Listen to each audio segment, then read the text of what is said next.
Welcome to our channel. Don't forget to subscribe our channel to get notifications. आज आप सबके लिए लाए हैं कहानीकार रेयान सेन। कहानी का नाम वो लड़की। बस 10 मिनट लेट था। मुझे सुल्तानपुर के लिए निकलना था। बस में सीट मिलने की कोई गुंजाइश नहीं थी। तब भी मैंने कंडक्टर से पूछा कि क्या सीट मिल सकती है।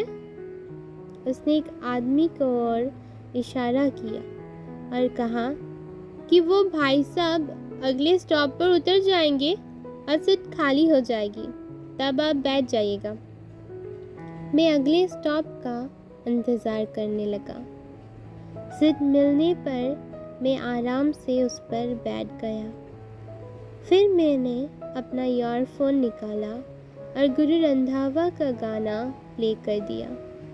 मैं मदमस्त अपने गाने की धुन में लीन था कि तभी अचानक एक भीनी सी खुशबू ने मेरी आंखों को खोल दिया।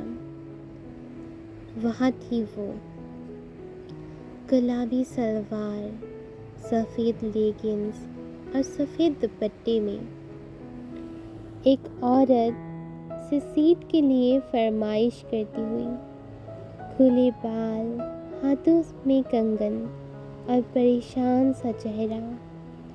साफ दिखाई दे रहा था कि सफ़र की मार से वो थक चुकी है और खड़े रहने की ताकत उसमें और नहीं। मैं उसके पास गया और कहा, ज़रा सुनिए, आप चाहें तो मेरी सीट पर बैठ सकती हैं।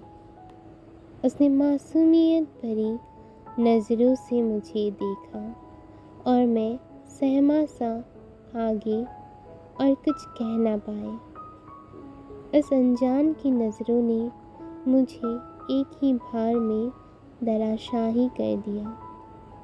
उसकी थकावट की सांसें मेरे चेहरे पर सीधा चाटा मार रही थी कि मानो कह रही हूँ कि बेहोश मत होना, होश में रहो।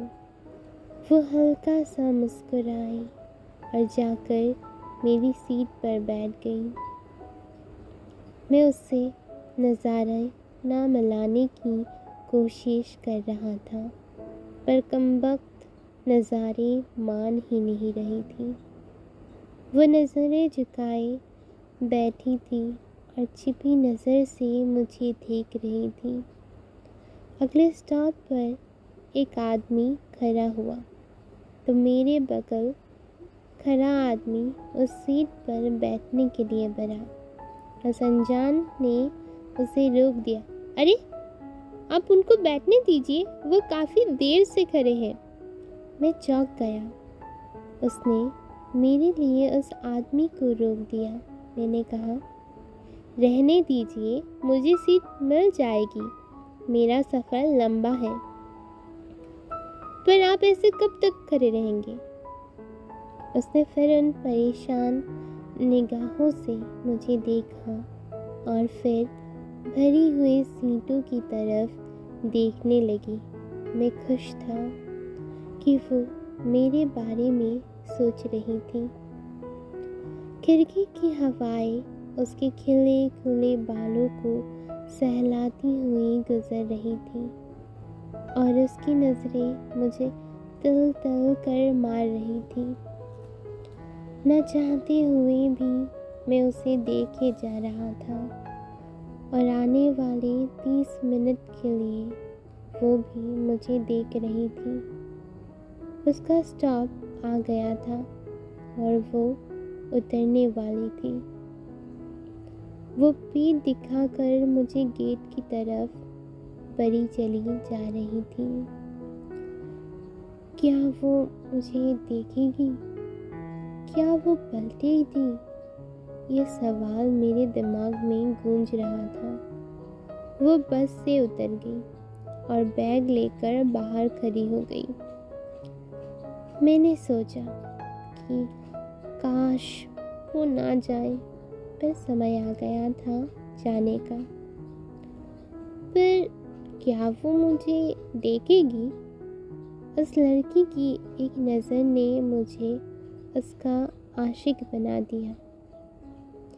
तभी वो पलटी, उसने मुझे देखा और वो मुस्कुरा उठी। एक लड़की का सबसे खतरनाक हथियार मुस्कुराना, और वो काम कर गया। बस चल पड़ी थी और वो जा चुकी थी, पर उस लड़की को मैं आज तक न भूल पाया। कौन थी वो? कहाँ की थी? ये आज भी एक रहस्य है। पर जो कोई भी थी वो, मेरा दिल बाग कर गई थी। उस दिन मैंने जाना कि प्यार करने के लिए खास होना ज़रूरी नहीं। प्यार कभी भी कहीं भी हो जाए तो पता भी नहीं चलेगा। सिर्फ एक झलक काफ़ी होता है प्यार करने के लिए, जिसमें कोई शर्त नहीं होती। एक मीठा दर्द जो मुझे वो दे गई, वो लड़की।